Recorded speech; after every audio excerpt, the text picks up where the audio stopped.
২৯ জুলাই ২০২৪ বাংলাদেশের গণ আন্দোলনের ইতিহাসে এক চরম নাটকীয় ও উত্তাল দিন। সরকারের বেঁধে দেওয়া ছাত্রনেতাদের মুক্তির আলটিমেটাম উপেক্ষা করার পর দেশের বিভিন্ন অঞ্চলে ছাত্র জনতা আবার নতুন উদ্যমে বড় ধরনের বিক্ষোভে ফেটে পড়ে। শুধু ঢাকাতেই পুলিশ নির্বিচারে ২,৮২২ জন শিক্ষার্থীকে আটক করে। ঠিক এই দিনেই রাজনৈতিক পট পরিবর্তনের অংশ হিসেবে জামাত শিবিরকে নিষিদ্ধ করার ঘোষণা দেয় সরকার।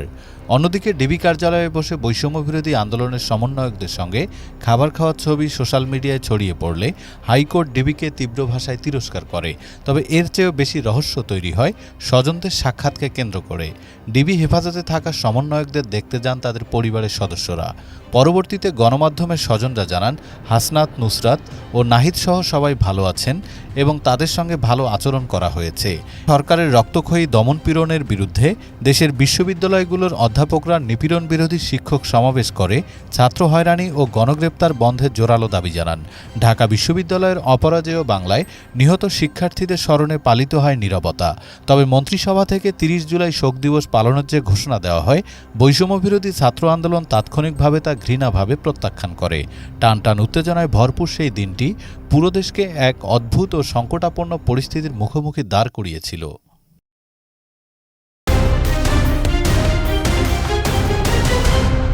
বাংলাদেশ সময়, সবার আগে দেশ।